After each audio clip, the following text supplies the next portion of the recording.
Halo guys, jumpa lagi dengan Animal Mind. Bagaimana kabar kalian? Pasti sehat ya? Kali ini Animal Mind membahas kelanjutan anime Jobless Reinkarnasi episode kedua. Sebelum masuk ke pembahasan, boleh like and subscribe channel ini agar semakin berkembang ya guys. Pada episode kedua dibuka dengan ingatan Rudy tentang kejadian saat ia yang aslinya laki-laki umur 30 tahunan tertabrak oleh bus guys.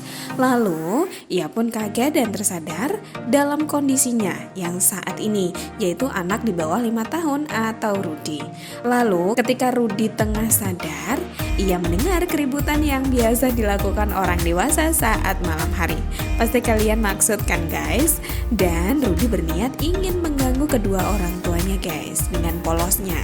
Padahal Rudy ini adalah seorang laki-laki yang berumur 30 tahun. Pastinya dia lebih paham ya daripada kedua orang tuanya. Namun saat keluar dari kamar, Rudy pun melihat Roxy, yaitu sang guru sihir yang lemas berkeringat akibat mendengar desahan atau keributan yang dilakukan ayah dan ibunya. Kasihan ya. Oke guys, lanjut ke ceritanya. Karena pada dasarnya Rudy adalah laki-laki berusia 30 tahunan, sehingga saat ia diajari ilmu sihir begitu cepat berkembang dan cepat memahami guys. Ya kayak anak jenius gitu. Dan pada saat kelas malam bersama Roxy atau guru sihirnya, seperti biasa Rudy yang tidur di pangkuan Roxy menghadap Roxy sambil mengintip sedikit. Ya, otak mesumnya kembali kambuh ya guys. Dan di sela pelajaran malam, Roxy menceritakan tentang suku iblis yang menyeramkan. Terkait adanya kaum iblis yang menyeramkan yaitu Supret. Tentang adanya perang Leples. Dan suku Supret ini membunuh tanpa pandang bulu guys. Akibat kekejamannya itu sehingga banyak suku iblis yang membenci suku tersebut. Dan setelah perang berakhir, suku Supret diusir dari benua iblis guys. Dan Roxy memberitahu kepada Rudy jika ciri-ciri dari suku Supret adalah berambut jamrut hijau dan memiliki permata merah di keningnya. Dan dalam sela-sela pelajaran sihir malam itu, Rudy sedikit merayu guru mungilnya itu. Hal itu tidak sesuai dengan perawakannya yang masih kecil ya. Semua perkataan yang diucapkan oleh Rudy diminta untuk diucapkan kembali 10 tahun lagi oleh Roxy. Karena jika diucapkan oleh anak kecil kurang begitu pantas. Genit banget ya Rudy. Dan setelah kelas malam berakhir, Rudy pun ingin mengintip guru sihirnya guys saat ganti baju. Dan saat mengintip, Roxy pun mengingatkan Rudy, apakah ingin dibunuh oleh suku Supret? Kata Roxy. Lalu Rudy pun menutup pintunya guys dan menuruti kata guru mungilnya. Seperti biasa Rudy belajar dua kemampuan, yaitu sihir yang diajarkan oleh gurunya dan pedang diajari oleh sang ayah bernama Paul. Dan saat di sela-sela istirahat latihan, Rudy melihat dua anak kecil yang bermain bersama di luar pagar rumah. Dan Rudy pun melihatnya guys. Namun tanpa sengaja, Rudy lalu mengingat masa lalunya saat ia di dunia sebelumnya, yaitu saat ia masih sekolah menengah atas yang selalu dibully di sekolahannya hingga ditelanjangi guys. Kasihan ya.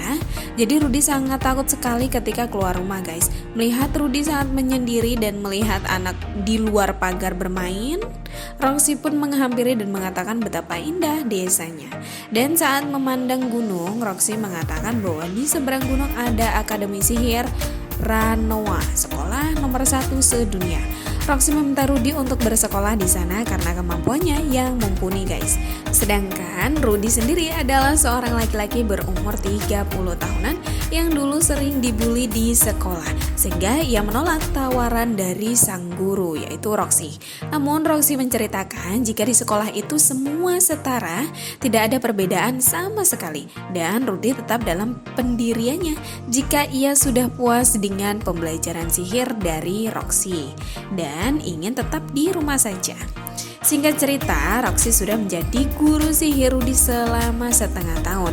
Dan pada malam itu seluruh rumah merayakan ulang tahun dari Rudy yang ke-5 tahun guys. Dan ayahnya menghadiahi sebuah pedang dan situlah ayah Rudy meminta Rudy untuk berpegang teguh untuk selalu melindungi wanita dan anak-anak. Dan sang ibu pun memberikan buku sihir. Sedangkan Roxy memberikan tongkat sihir guys, dan Roxy pun menjelaskan jika Rudy telah banyak menerima ilmu sihir sehingga sudah tidak ada lagi yang perlu diajari. Bahkan besok adalah hari ujian terakhirnya guys.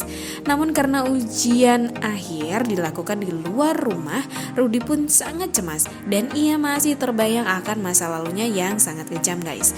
Namun Roxy meyakinkan jika tidak terjadi apa-apa di luar sana. Dan benar, saat Rudy keluar rumah menggunakan kuda bersama Roxy ternyata tidak terjadi apa-apa. Dan saat datang di tempat ujian yaitu tanah lapang, Roxy mengucapkan mantra dan timbullah awan gelap dan hujan badai hingga petir. Namun sayangnya petir tersebut menyambar mengenai kuda yang ditunggangi Roxy dan Rudy. Dan seketika Roxy pun menghentikannya, sehingga langsung hujan maupun badai tersebut langsung berhenti. Lalu ketika Roxy menghentikan ujian itu, Roxy meminta Rudy untuk melakukan hal yang sama dengannya. Dan benar saja, Rudy begitu menguasai dan bahkan menciptakan hujan badai yang sangat besar ketimbang miliknya. Dan Rudy pun dinyatakan lulus, dan dengan demikian sore itu Roxy pun melanjutkan petualangannya atau berhenti menjadi guru mungil sihir Rudy. Demikian cerita anime Jobless Reinkarnasi episode kedua. Terima kasih telah menyimak video ini sampai habis. Sampai jumpa di video selanjutnya.